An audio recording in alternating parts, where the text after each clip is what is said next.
Papa umau mau, papa umau mau, papa umau mau, papa umau mau, papa umau mau, papa umau mau, papa umau mau, papa umau mau, papa umau mau, papa umau mau, papa umau mau, papa umau mau, papa umau mau, papa umau mau.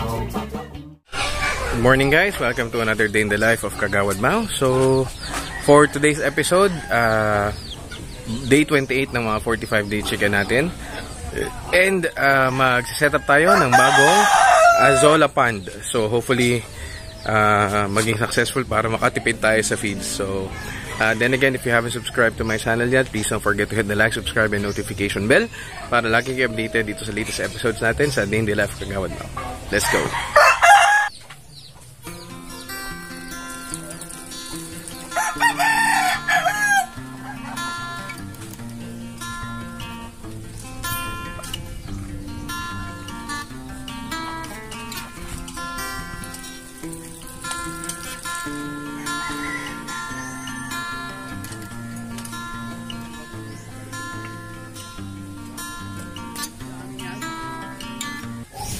Doon, nahuli ko rin.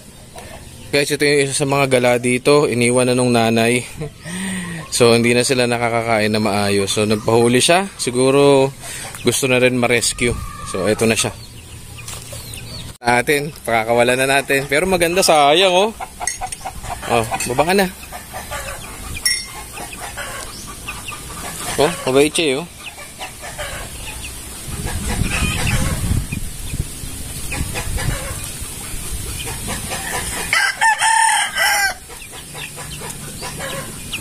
Ayaw na umalis. Dito ka na lang. Daming pagkain dito. Halika, pakainin kita. Muna kita bago ka umuwi. Oh.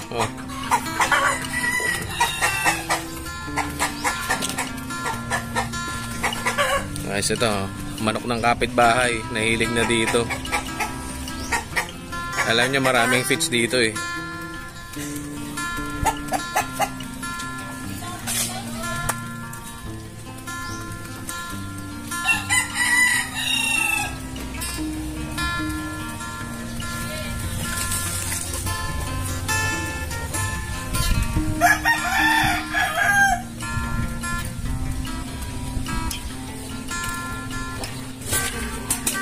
Sininyahan.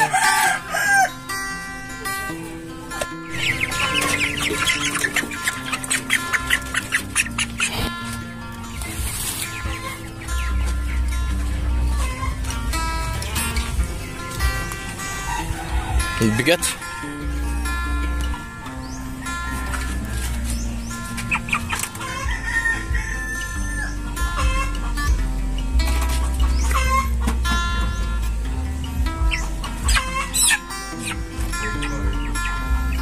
Hmm, 1.5 kilos na.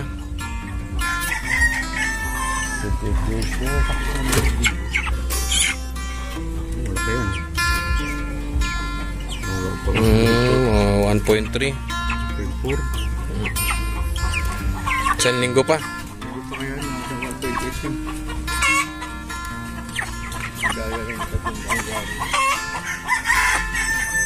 Ito sa mga panabong natin.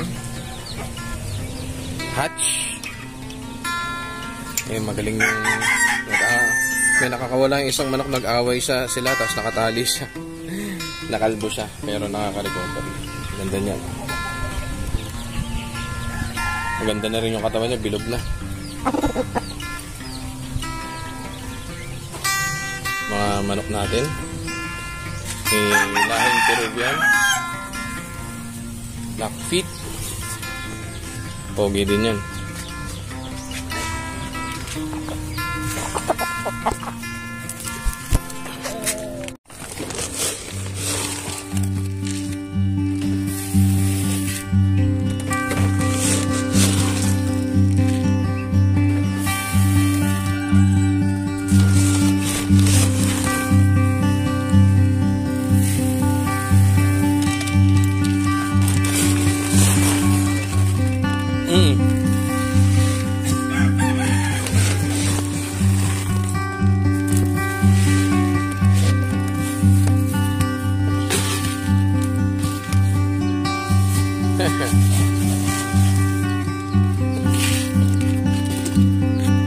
matigas na talaga eh.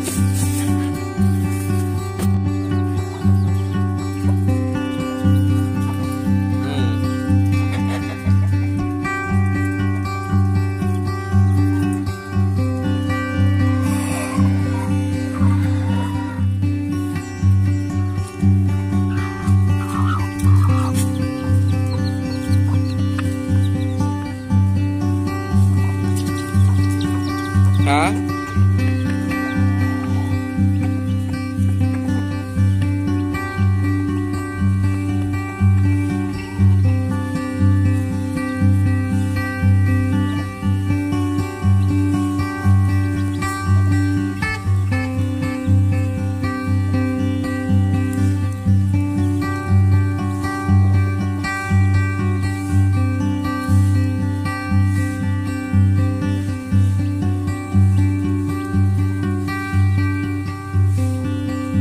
Ayaw kumain ng isa. Yung sisiw ng kapitbahay, sunod na sunod sa akin. Kahit saan ako pumunta.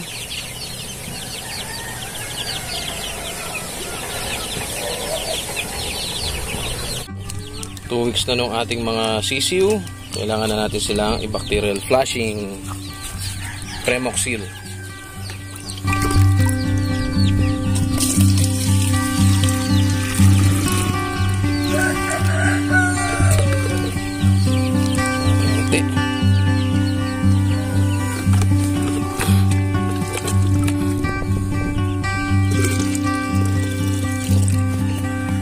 Ayan guys, Premoxil sila for 3 days. And habang nandito na tayo, lagyan na din natin sila ng pagkain. Let's go. Ayan, bagong lagay yung mga kainan nila. Kaya lang dahil nga may kasama sila mga game fowl tsaka mga native na napaka-skittish. Pag lumalapit ako, takbo talaga sila. Kaya na natin sila para makakain. Sisiyo ng kapitbahay. Napaka-clingy. Oh. Pa.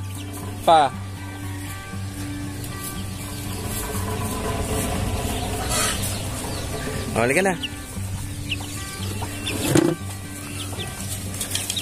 Ayan. Lumilipad talaga siya sa balikat ko.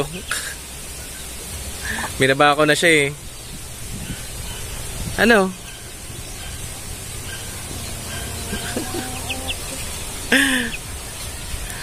Nahuli na namin yung isang inahin at yung kanyang 3 sisiw. So dyan na sila magkakasama. Nilagay namin dyan para hindi pusain at makasurvive yung mga inakay niya. Okay, sa ating breeders naman, yan sila.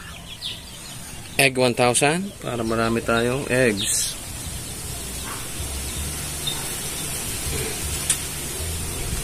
Okay, naman yan. Kayo din, egg 1,000 kayo ngayon. Makakatuwa. Ang daming itlog. Sinang collection natin ng itlog ngayong tanghali. Sa Kabir pa lang yan. Wala pa yung sa Rhode Island. Dami. Lalagay na natin yung asola sa tubig. Mamaya lalagyan natin yan ng lupa and ipot. Let's go. Aning unang bag.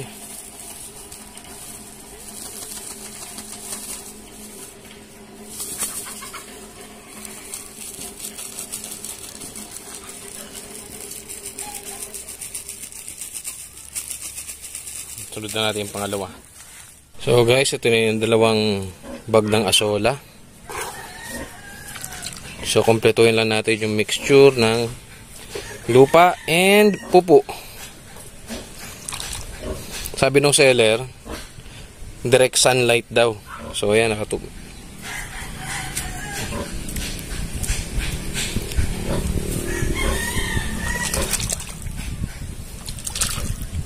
Ay, bumitaw. Okay, salagay na natin yung lupa. Yung pupo ng mga alaga natin. So, sana mag-propagate ng maganda para makatipid tayo sa feeds. So, nandyan na yung lupa and pupo. Inahalo ko lang. And dadagdagan ko ng konting tubig.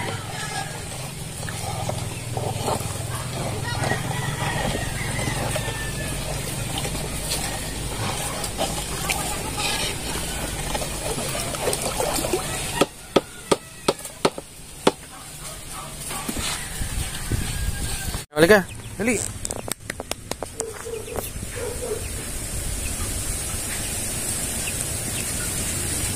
Akyat, akyat.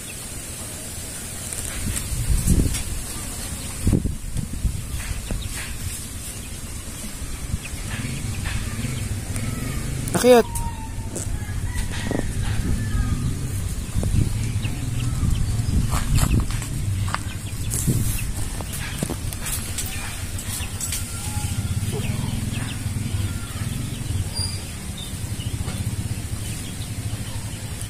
Yung sisiyo ng kapitbahay, ay nakulo ba yan? Oo. Hello.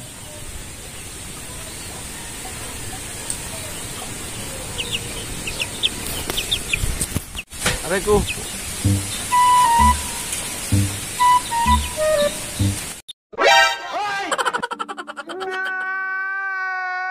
Aray, utong ko yung gago. Ayaw na niya umalis. Taga dito ka ba? Sige naman taga dito ah. Hoy, pagkatatay, sisipahin ka yan. Sisipahin kita. Tulog ka pa.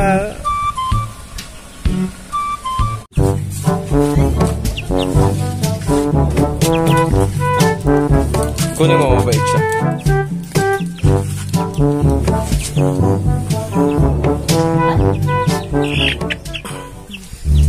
Mo. Higa mo, tapos tatabi siya yan. Dali. Okay tayo. Kanang tatae.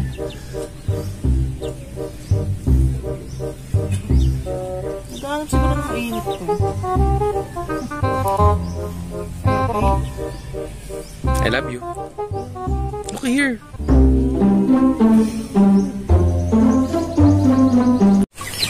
So ito guys yung ating 28 days na broiler chickens. Pinakamabigat na tinimbang namin is 1.6 kilo. So nag-decide kami ni Papa na 1 more week bago natin sila i-harvest. Wala na pala.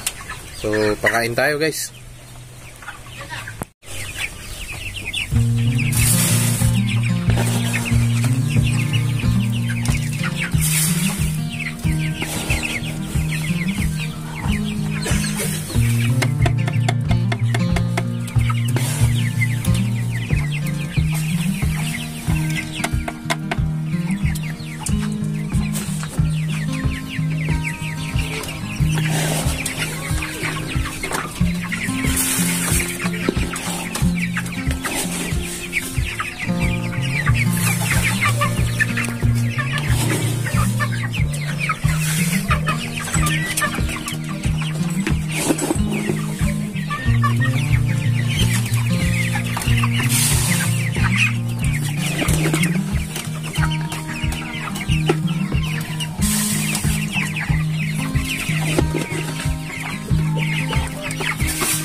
So, ayan.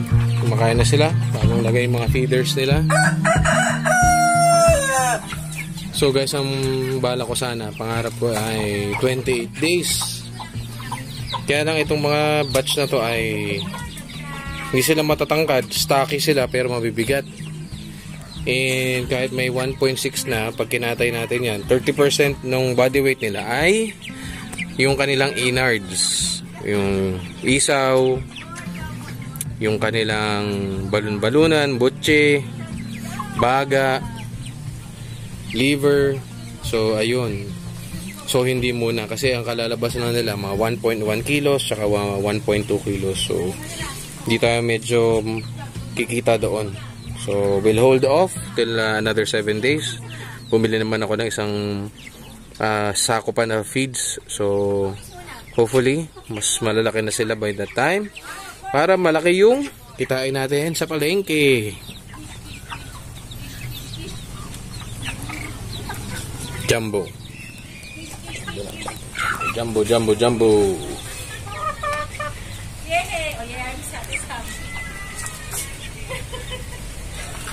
No. Jumbo, lakas kumain, no? Ito naman yung ating 3 months old na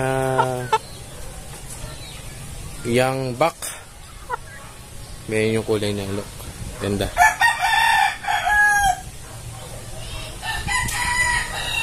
Poging-pogi.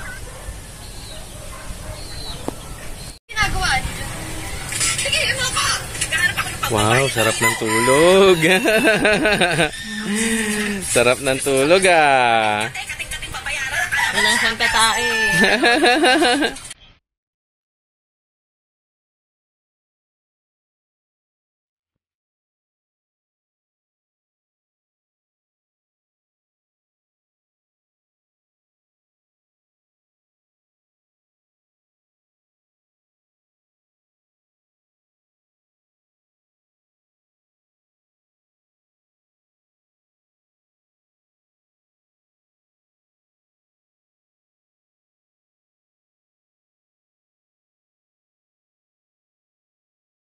Hello.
Makain na sila. 1, 2, 3, 4, 5, 6, 7, 8, 9, 10, 11.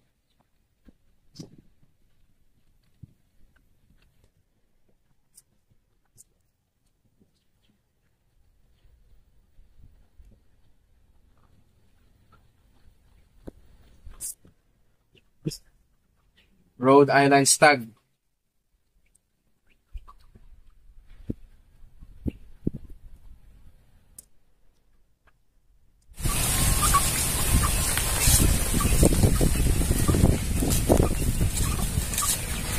Tama.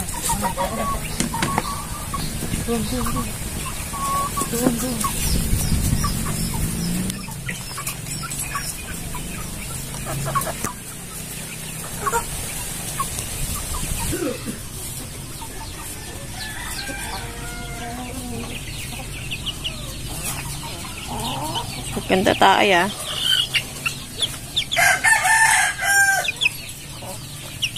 Ito yung sinasabihan ko nung magtatay. Sakay kasi ng sakay.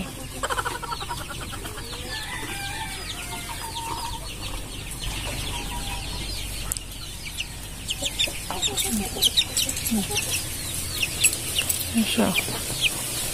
Bye!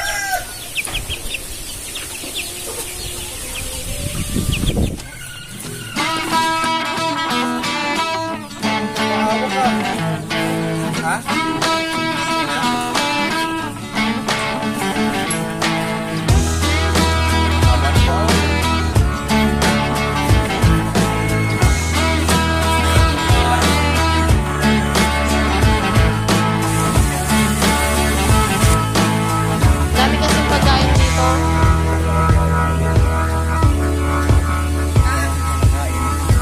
Thank you so much guys for watching till the end of this video.